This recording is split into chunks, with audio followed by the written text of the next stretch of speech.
জয়পুরহাটের পাঁচবিবিতে ৫২তম জাতীয় স্কুল মাদ্রাসা কারিগরি শিক্ষা গ্রীষ্মকালীন ক্রীড়া প্রতিযোগিতা উদ্বোধন ও পুরস্কার বিতরণ অনুষ্ঠান অনুষ্ঠিত হয়েছে। বিস্তারিত দেখুন জয়পুরহাট থেকে আব্দুল কাইয়ুমের প্রতিবেদনে। পাঁচবিবি স্টেডিয়াম মাঠে জাতীয় স্কুল মাদ্রাসা কারিগরি শিক্ষা ক্রীড়া সমিতির আয়োজনে উপজেলা মাধ্যমিক শিক্ষা অফিসার মিজানুর রহমান খানের সভাপতিত্বে প্রধান অতিথি হিসেবে উপস্থিত ছিলেন পাঁচবিবি উপজেলা অফিসার রোমানা রিয়াজ। তিনি বলেন, খেলাধুলাই একমাত্র মাদক নেশা থেকে, মোবাইল আসক্ত থেকে মুক্ত রাখতে পারে। নিজের শরীরকে সুস্থ সবল রাখতে খেলাধুলার বিকল্প নেই। তাই সকল স্কুলের ছেলে মেয়েদের খেলাধুলায় মনোযোগী হওয়ার আহ্বান জানান। পাঁচবিবি উপজেলা ৭১টি শিক্ষা প্রতিষ্ঠানের অংশগ্রহণে ৩ দিন ব্যাপী এই খেলাটি অনুষ্ঠিত হয়েছে।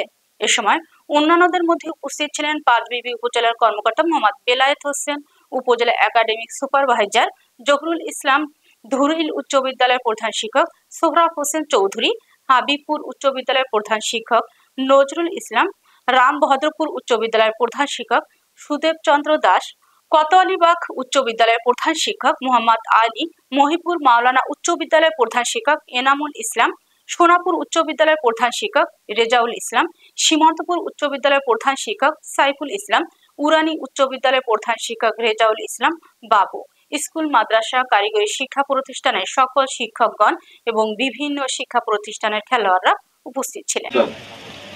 তো এই খেলাধুলার আয়োজন এই গ্রীষ্মকালীন এই সময়ে খুব কঠিন ব্যাপার।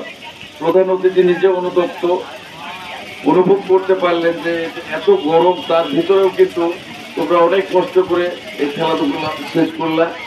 তো আমাদের দাবি কি তোমাদের কাছে, যে এই খেলাটি জেলা পর্যায়ে যে ডেটগুলা ঘোষণা করা হলো, সেই জেলাতে যে পাঁচবিবির জন্য সুনাম কুড়িয়ে আনতে হবে। এটি হচ্ছে আমাদের দাবি তোমাদের কাছে। ইনশাল্লাহ আমরা জেলা থেকে বেশ কিছু ইভেন্টে যেন আমরা আমাদের বিজয় ছিনিয়ে আনতে পারি। তো কেউ হতাশ হবো না।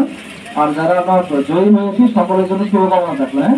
সবার জন্য দোয়া থাকলো। সবাই ভালো থাকবো। আসসালামু আলাইকুম। ঝামেলা এবং অপ্রীতিকর ঘটনা ছাড়াই আমরা কিন্তু শেষ করতে পেরেছি। আসলে খেলাধুলা এই সকল ইলিমেন্টগুলো মানুষের জীবনে খুবই গুরুত্ব বহন করে। এটা কিন্তু আমরা সচরাচর এটাকে অতটা বুঝতে পারি না ব্যস্ততার কারণে, কিন্তু একটা নির্দিষ্ট বয়স শেষে কিন্তু এটার রিয়ালাইজেশন কিন্তু তখন বোঝা যায়, যখন শরীরে বিভিন্ন ধরনের রোগের উপসর্গ দেখা যায়, তখন কিন্তু এটার মূল্য বা গুরুত্ব আমরা অনুধাবন করতে পারি।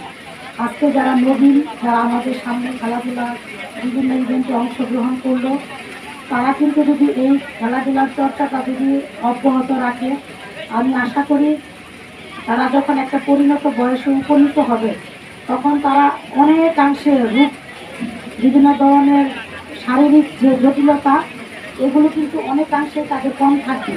কারণ আমরা জানি একটা কথা, স্বাস্থ্যই সকল সুখের মূল।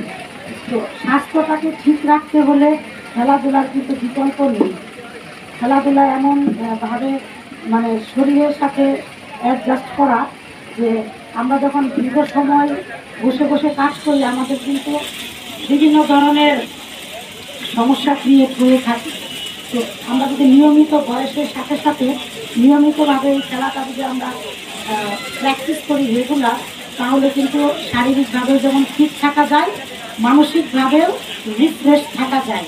তো আমাদের যারা নবীন প্রজন্ম, যারা এই 4 দিন, বিগত 4 দিন যাবৎ খেলাধুলায় অংশগ্রহণ করেছে, তাদেরকে আমি ধন্যবাদ এবং কৃতজ্ঞতা জ্ঞাপন করি।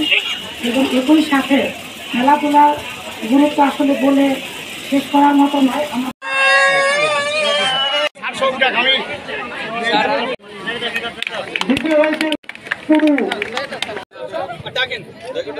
মেয়েরা কোথায়?